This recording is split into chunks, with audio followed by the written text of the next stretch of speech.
In fact, the last time in American history the national debt was completely paid off was in 1835 after President Andrew Jackson shut down the central bank that preceded the Federal Reserve. In fact, Jackson's entire political platform essentially revolved around his commitment to shut down the central bank, stating at one point, "The bold efforts the present bank has made to control the government are but premonitions of the fate that awaits the American people should they be deluded into a perpetuation of this institution or the establishment of another like it." Unfortunately, his message was short-lived, and the international bankers succeeded to install another central bank in 1913, the Federal Reserve. And as long as this institution exists, perpetual debt is guaranteed. Now, so far we have discussed the reality that money is created out of debt, through loans. These loans are based on a bank's reserves, and reserves are derived from deposits. And through this fractional reserve system, any one deposit can create 9 times its original value, in turn debasing the existing money supply, raising prices in society. And since all this money is created out of debt and circulated randomly through commerce, people become detached from their original debt, and a disequilibrium exists where people are forced to compete for labor in order to pull enough money out of the money supply to cover their costs of living. As dysfunctional and backwards as all of this might seem, there is still one thing we have omitted from this equation. And it is this element of the structure which reveals the truly fraudulent nature of the system itself: the application of interest. When the government borrows money from the Fed, or when a person borrows money from a bank, it almost always has to be paid back with accrued interest. In other words, almost every single dollar that exists must be eventually returned to a bank with interest paid as well. But if all money is borrowed from the central bank and is expanded by commercial banks through loans, only what would be referred to as the principal is being created in the money supply. So then, where is the money to cover all of the interest that is charged? Nowhere. It doesn't exist. The ramifications of this are staggering, for the amount of money owed back to the banks will always exceed the amount of money that is available in circulation. This is why inflation is a constant in the economy, for new money is always needed to help cover the perpetual deficit built into the system, caused by the need to pay the interest. What this also means is that mathematically, defaults and bankruptcy are literally built into the system, and there will always be poor pockets of society that get the short end of the stick. An analogy would be a game of musical chairs, for once the music stops, somebody is left out to dry. And that's the point. It invariably transfers true wealth from the individual to the banks.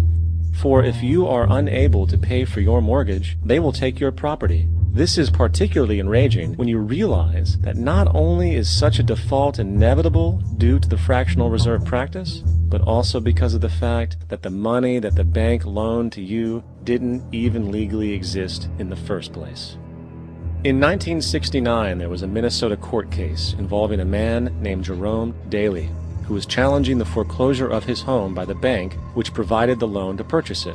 His argument was that the mortgage contract required both parties, being he and the bank, each put up a legitimate form of property for the exchange. In legal language, this is called consideration.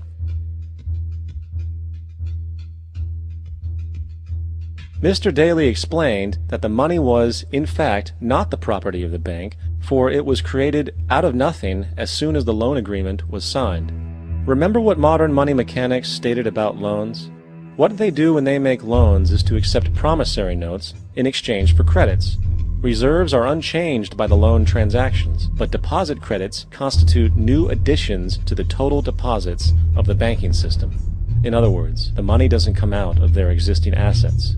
The bank is simply inventing it, putting up nothing of its own, except for a theoretical liability on paper.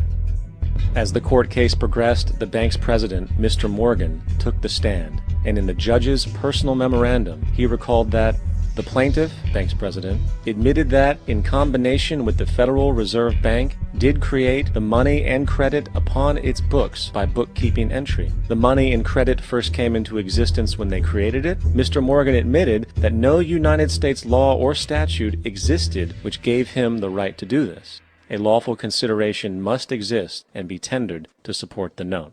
The jury found that there was no lawful consideration, and I agree. He also poetically added, "Only God can create something of value out of nothing."